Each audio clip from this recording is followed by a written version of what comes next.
So do you want any specific topic to be discussed or shall I continue? Sir, it would be better if you speak about Nirvana.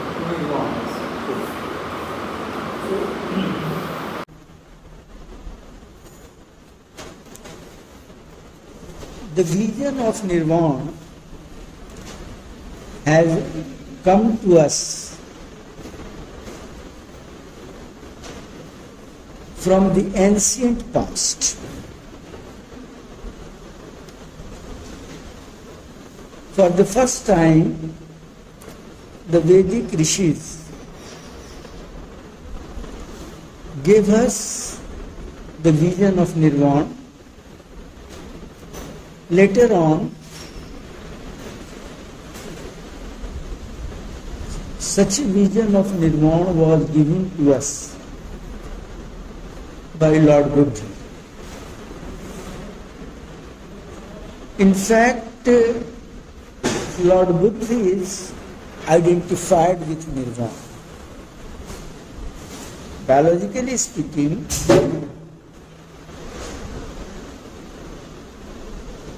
Lord Buddha is the same physical man who was Prince Siddhartha. Biologically, he continued to remain the same. But when we call him Nirvana, it is for this spiritual reason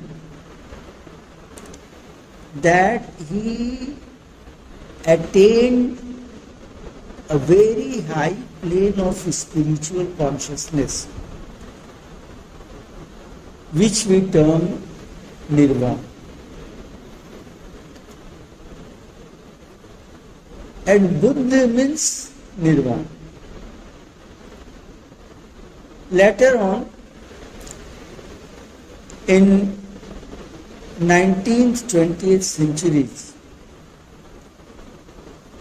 Sri Aurobindo, who is a soul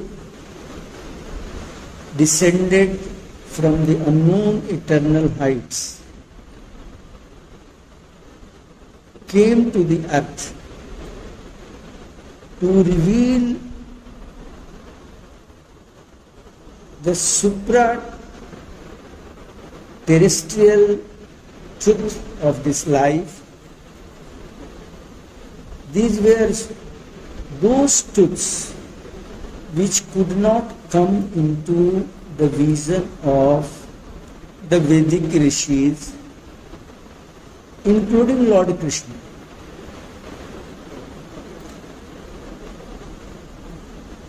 As you know very well that Sri Aurobindo is the first human being of this earth who was born with the transcendent supramental consciousness.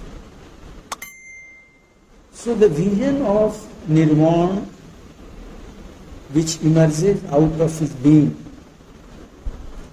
is a transcendent one.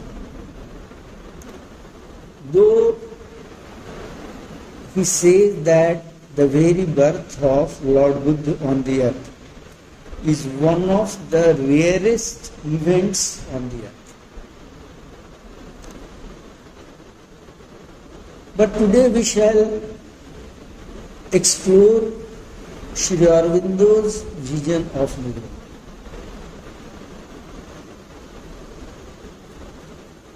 In order to understand it, we have to take note of the two facts. Sri Aurobindo speaks of two states of mind. One is, or the first one is what he terms quiet mind, and the other one is silent mind. Apparently,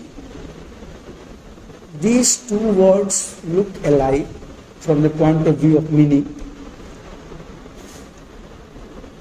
but when we go into the deeper depths, these two states of mind, quiet mind and silent mind, are two different states of mind.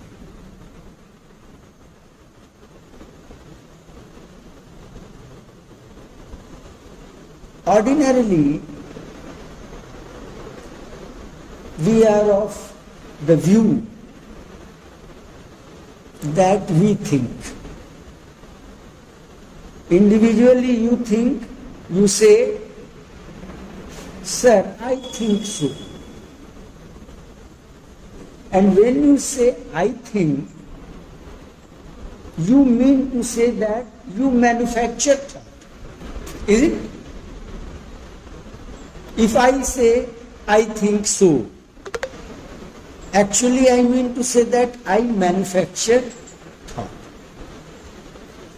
But the truth is this, that we don't manufacture the thoughts. We don't think actually. Mind is a receiving set. Or it is just like a TV which receives something which comes to it on a particular channel or on a particular frequency from some elsewhere. This is our mind. So thoughts enter into our mind and they go out of our mind. If spiritually, yogically, I am not at all evolved, on the universal plane of a very lower level of consciousness, from there the thoughts will enter into me. For example, very ordinary example. Suddenly an idea comes into my mind that I will smoke.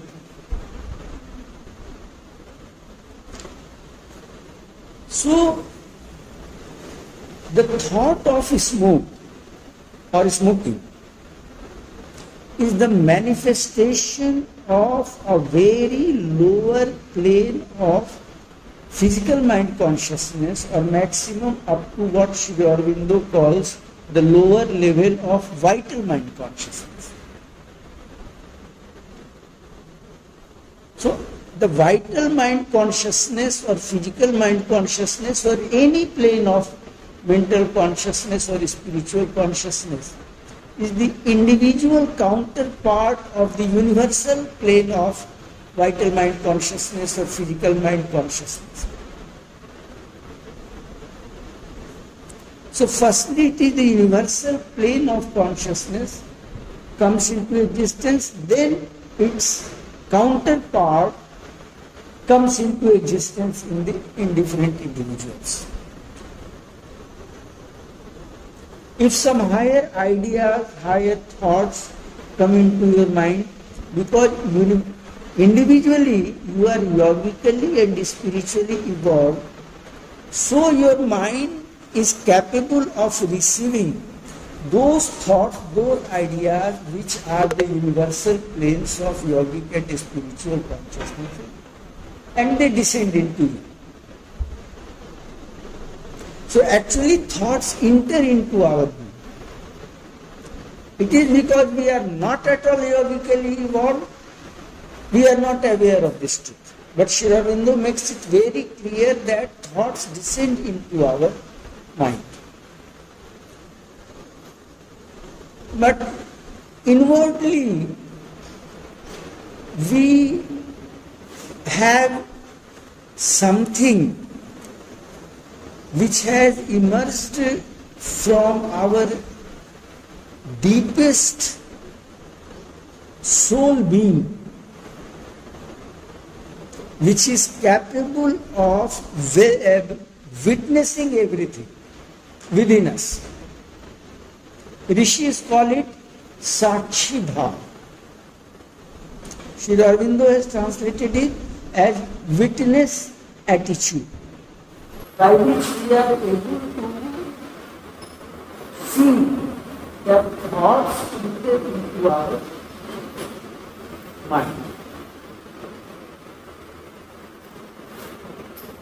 We have to evolve this witness attitude. It is there. Not from the very beginning of our childhood or early stages of our education. we have been taught or we have been introduced to that we have this witnessing attitude. I am recalling a couplet of Kabir which is well known to all of us. बुरा जो देखी मैं चला बुरा दुनिया को जो दिन पूजा वाया जो दिन बुरा अपना मूसा पुरानी तो बुरा जो देखी मैं चला this thing discloses the inner yearning truth that we have a witnessing attitude, a witnessing self, which has emerged from our inmost soul being. And this is required to be evolved, and when we succeed in evolving this witnessing attitude, we are capable of witnessing the entry of the thought into our mind and going out of it. Here we are given an example of a bird. He says that if a bird enters in the room through a window and then goes out of the window from the other side of the window, we simply watch it, we simply witness that the bird has entered the room and went out. So mind is like the room. So we have to notice, we have to witness that thoughts are entering into our mind and taking it. When this very capacity is fully evolved in us, this state of mind we are being called quiet. And when we fully achieve this state of quiet mind, as a natural consequence, thoughts will stop entering our thoughts are basically the mental vibration. We again very humorously cites the example of a thief. He compares thought like with a thief. He says that he goes to that place where he is confident that nobody will notice him. But the moment the thief comes to know that he is being watched, he stops coming to that place. So the moment thought comes to be conscious of the fact that it is being noticed, observed, witnessed, it stops entering our. So this is the scientific thoughts stop coming into. And in fact, this very silent mind is what we call nirvana. This is it. And in your individual self, the universal counterpart of the silent mind is in your individual self. And its universal counterpart, Shirarvin calls impersonal silence. So universally, it is impersonal silence, which is nirvana or nirvanic state of consciousness. And individually, inversely, it is the silent.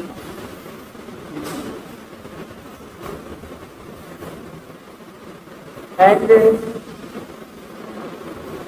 Sri Aurobindo discovers, if my memory is not wrong, 7 planes of consciousness in the domain of memory. And Lord Buddha is found to be on the first plane of nirvana.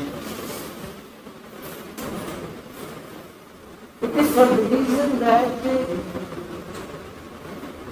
he does not visualize the existence of individual divine self. We come to the conclusion for the reason that Lord Buddha is admittedly a man of nirvana consciousness. But since he does not visualize the existence of individual self in one individual being, logically it appears that he is on the first plane of nirvana consciousness.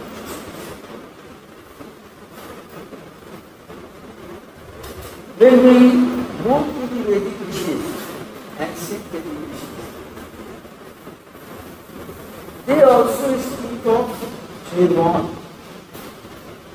but they visualize the existence of the divine self in the individuals, whether it is a human being or animal or soul or non-living being, etc. But they had also an eclipse vision because the Vedic rishi were women of the highest plane of the spiritual mind consciousness. The mind consciousness, as you know, operates on the principle of vision. It is because of the principle of the vision that by moksha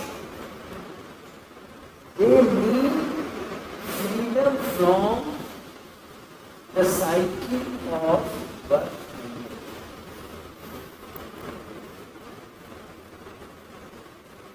But Sri Aurobindo goes much ahead of them, rather he transcends. The Vedic rishis do not know this spiritual world or supracosmic world or even supramental, you can say, that the very supramental consciousness which exists beyond the plane of creation will descend down into the domain of cosmic creation.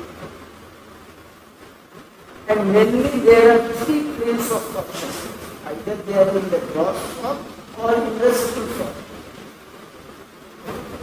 The mind level, the life level or what we call vital level, and the matter level. So the supramental consciousness will descend up to the matter level and it will be established here and there will be a supramental transformation.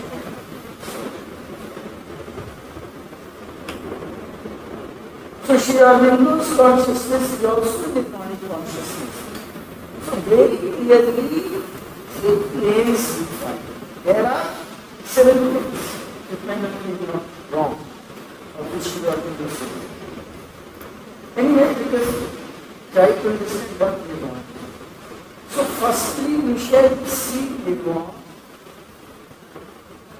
as a plane of the consciousness of what we call silent mind in an individual being, or universally speaking, Nirvana is the plane of impersonal silence. When we study Sri Aurobindo's sonnet, Nirvana, in that very poem, I think in the fourth sentence, line, he says that we rise beyond the plane of belief. We rise beyond the plane of faith.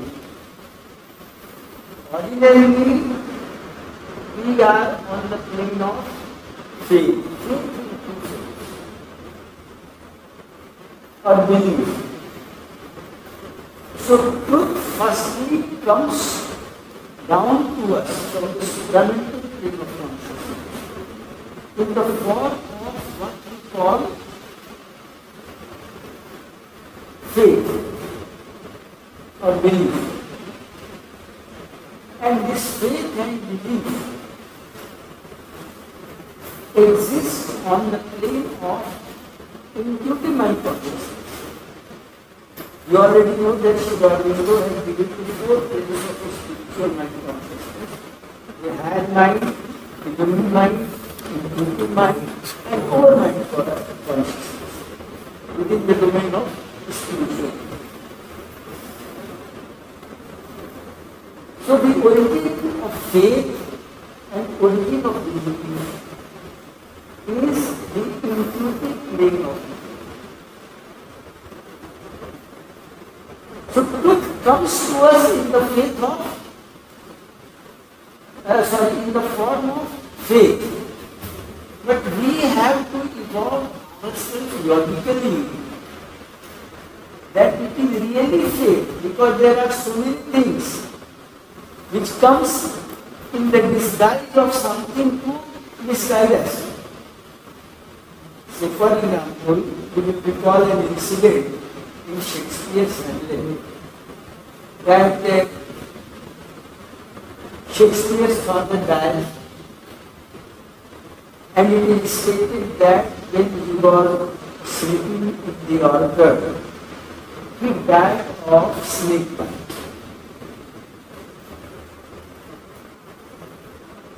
Hamlet later on meets the ghost of his father, and the ghost reveals that he didn't die of snake bite. In fact, he was killed, according to the ghost. So his younger brother, Claudius, in connivance with his mother of Hamlet, poured poison into his ears and ears. But Hamlet, being a student of philosophy, was aware of the fact that there are so many evil spirits in the universe which can assume any form and misguide you. Say for example, suppose it might be some evil spirit which wants or wanted to misguide Hamlet. He took the shape of or kind of Hamlet's father and deity. This truth was known to Hamlet, so he wanted to verify whether really it is the ghost of his father or not. Similarly, we have to investigate inwardly by awakening our logic and spiritual consciousness that this particular faith is really the faith of it, really belief of it. Because the real faith, real belief comes down from the plane of intuitive mind. So, we have a faith, which is in fact the truth, but that truth has come to us in the form of faith. For example, the divine exists even in the smallest particle of matter. Ordinarily, we are not capable of seeing it physically. But by way of faith, by way of belief, we are able to know. The other is spiritual truth. That is rebirth, for example. So there is a rebirth. I had so many earlier births. You had also so many earlier births. But we are not aware of our earlier births, nor we are aware of our future births. Yet we say very emphatically, very evidently that there is a rebirth. One day I shall die and I shall be born again. Whatever may be the duration between our death and the next birth, it is there by way of faith. But in Nirvana, what happens? Sri Aurobindo is very clear in his song, Nirvana, that we rise from this plane of belief or faith, and we are capable of seeing this spiritual truth. We are capable of seeing the existence of divine even in the minutest particle. We are able to see the river. In the Gita, Lord Krishna says to Arjuna, he said that, oh Arjuna, you had so many earlier births, I had also so many earlier births, but you are not aware of your earlier births. I am aware of my earlier births. Arjuna is not aware of the earlier birth because you are not on the plane of Nirvanic consciousness. Rather, Lord Krishna was on the plane of Nirvanic consciousness, a very high plane of Nirvanic consciousness. It is the manifestation of what Sri Aurobindo terms overmind consciousness. And overmind consciousness is essentially the cosmic consciousness. When one divine comes to be made, Eko Aham Bahushyam, the plane of consciousness which comes into existence is the cosmic consciousness, and Lord Krishna is the manifestation of that cosmic consciousness. And it comes in overmind. So he is on a very high plane of Nirvanic consciousness. And he is able to see his earlier births and his future births. And this birth and rebirth he does not see from the physical mind consciousness. It is the spiritual consciousness which is very much evolved. One example I can cite you from the Mahabharata.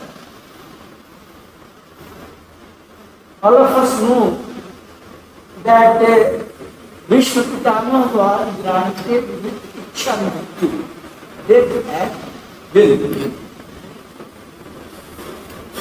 So naturally, the Pandavas were thinking that it is difficult to defeat Kaurava because he was the commander-in-chief of the army of Kauravas. So how to kill him? So Lord Krishna tells Pandava that Pitama has already blessed you with victory. But as long as he is alive, how will he be victorious? Go and tell him that we have granted this blessing to us, gifted us with the blessings, but you cannot die because you have been gifted with this Ichha Mrityu. So how shall we win? So Yudhishthira goes there. He goes to Vishpitama, and Vishpitama could understand from that he was in Pandavas too. So he said that, okay, there is one way. If some lady comes before me, I will drop down my weapons. Because in those days there were ideas that males will not fight with females, rather females will not enter the army. Then Yudhishthira comes back, and discussion is there, who will go? And it was against Kshatriya dharma that some female is saying, it means you are now weak. You are frightened, you are afraid, so instead of you are suddenly a female. So Lord Krishna advised that let us send Shikhandi. So Shikhandi was neither male nor female, but with the appearance of male, so he was allowed to go there. But Vishnu Pitama will not see him from his corporeality. He will go into the deeper levels of Shikhandi. And he will visualize him as the princess of Varanasi. In the last birth, Parashar name was Amba or Balika, Amba. So as soon Vishnu Pitama visualizes her. So this is the soul vision which we have to evolve. So we have the vision of the soul of the previous birth. Vishnu Pitama had the vision of the previous birth of Shikhandi. So it is the plane of nirvanic consciousness. And you will notice again that when we study the four planes of the spiritual consciousness, which Sri Aurobindo leads and makes a detailed discussion in the Life Divine and Symbiosis of You, he says that on the first plane of the spiritual mind, which is called higher mind, we have the realization of the existence of one divine on the third plane. That means the transcendent supramental, which exists beyond the plane of creation, cosmic creation, it condenses itself in the form of thought on the plane of higher mind, which is the first plane of the spiritual mind, if we rise from below to the top. And then we rise to the second higher plane of the spiritual mind consciousness, which is called limit mind consciousness. Sri Aurobindo makes it clear that as soon as we evolve to the plane of limit mind consciousness, we begin to have the vision of the truth. Of course, it comes as lightning. Suppose there is darkness, complete darkness, we are not able to see it. But suddenly there is a lightning in the sky, and for a few seconds, or fragments of seconds, that lightning is there. But whatever may be its duration, with the lightning, whatever exists there, we are able to see that. And as we continue to rise to the aspects of the spiritual consciousness, the duration of this stay of the lightning continues. So it brings us to the conclusion that Sri Aurobindo Nirvana is the second higher plane of spiritual mind consciousness, which is the illumined mind. And this nirvanic consciousness continues to increase when we rise to the other two planes of the spiritual mind consciousness.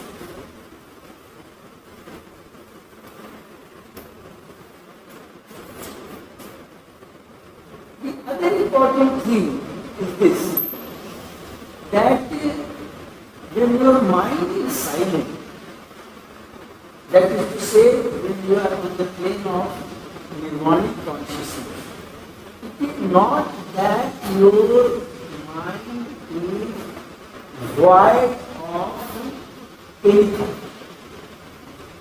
It is an empty vessel. Mind is not like an empty vessel. Let us remember the first line of the Shabbat. All is new, all is abolition. But the new alone is capital in the body. All is abolition. So all is abolition is not. To understand it, we are required to explore the Aurobindo road of psychization, which is one of the emanations of the individual road as I told you earlier. In Before the yoga of psychization, undertaking the yoga of psychization, what are the conditions? Presently, we have not undergone the yoga of psychization. What are the conditions? We have three constituent parts, mind, life and body. And these three are at war with one another. They are in a riotous condition, bloody riotous. There is a riot in this thing. It is because they are operated by the principle of division of consciousness, or principle of separation of consciousness, or separating people of consciousness or divisiveness of consciousness, whatever term you prefer to use.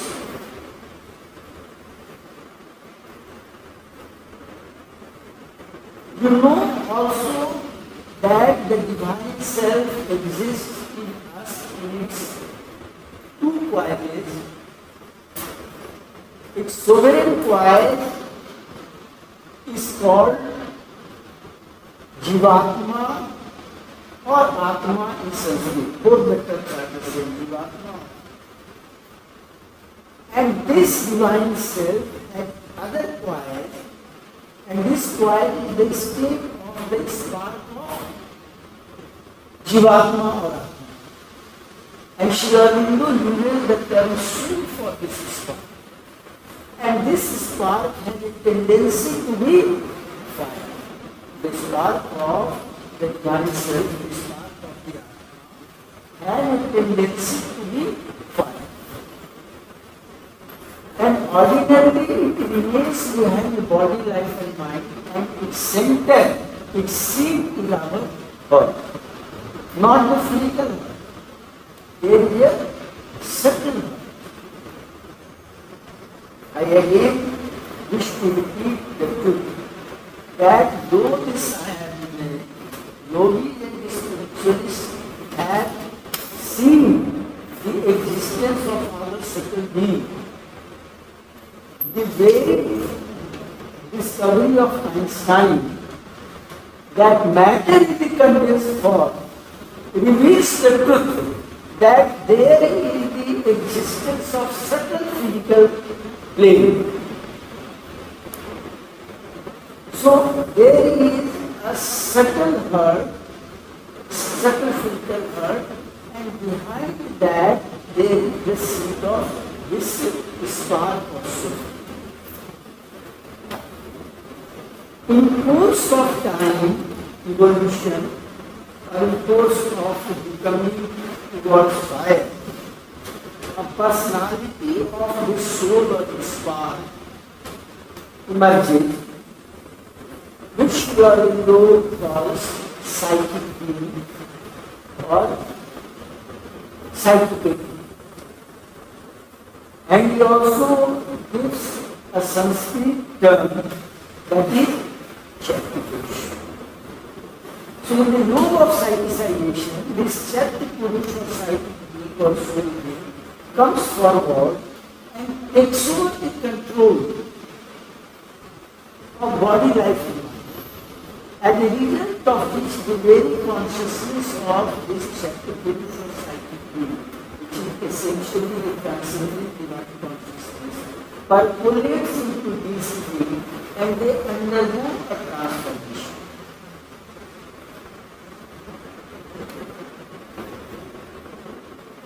So as a result of transformation, what happens? That a peace is established. Sri Aurobindo in the sonnet Devan said, stupendous peace. In peace, P is capital.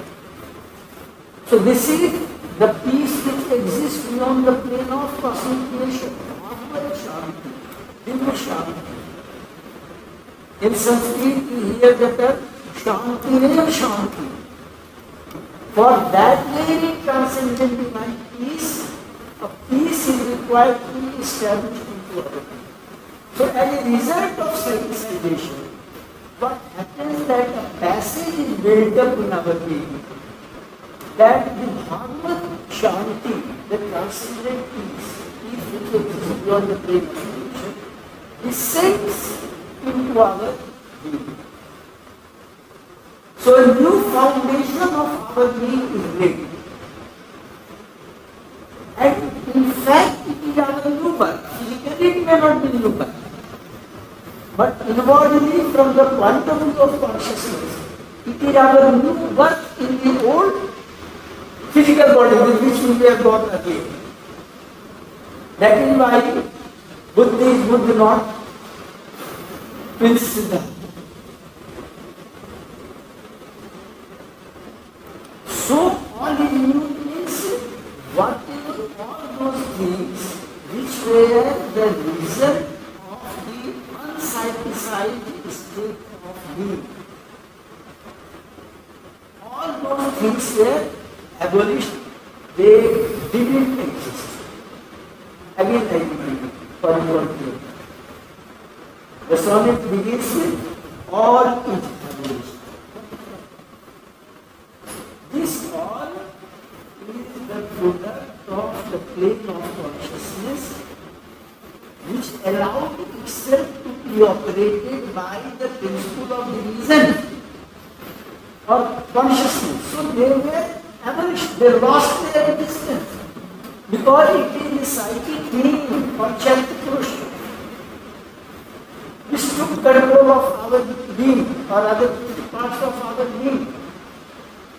And the new foundation was made into our being, and whatever came down from the transcendent plane of existence, they were established into us.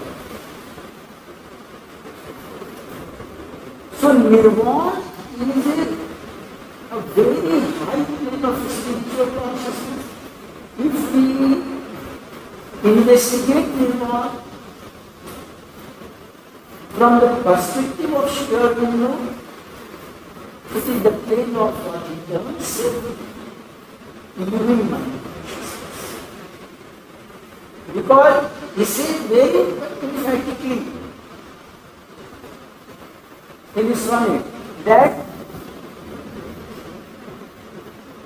we rise beyond the plane of divinity.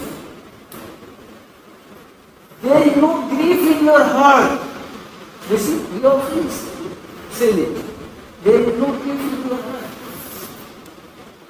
Because happiness and sorrow of this mundane life are the manifestation of the separating principle of consciousness. So when we are psychicized, we write about this principle of separativity of consciousness. We are able to realize that death is important to immortality, so there is no grief. If I am suffering from any disease, serious disease, I will not take it in a negative way. Rather, I am taking as something of the nature, something which is purgatory in nature. Spiritually purgatory, not in the sense of Aristotle.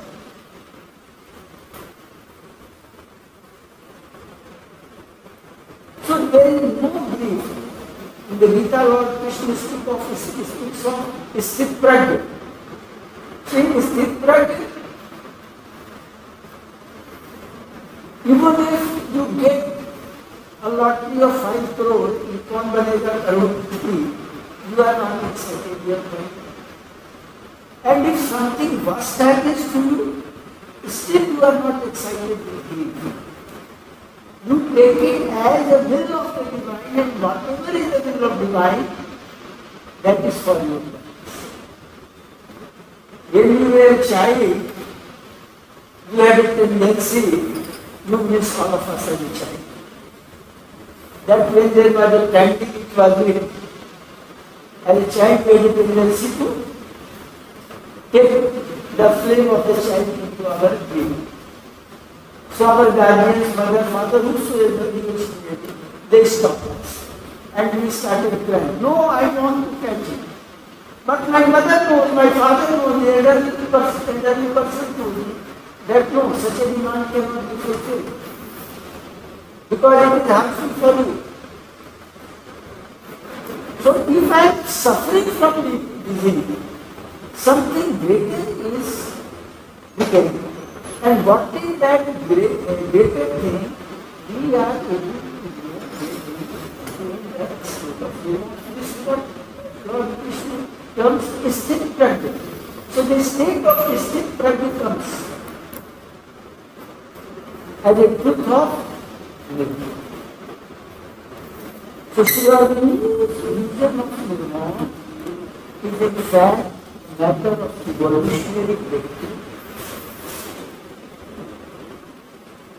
It is a transcendent revelation because in Sri Aurobindo's nirvana you will find that there is a divine transformation of entire cosmic creation, physically also. So his vision of nirvana is, we can call it as transcendent nirvana.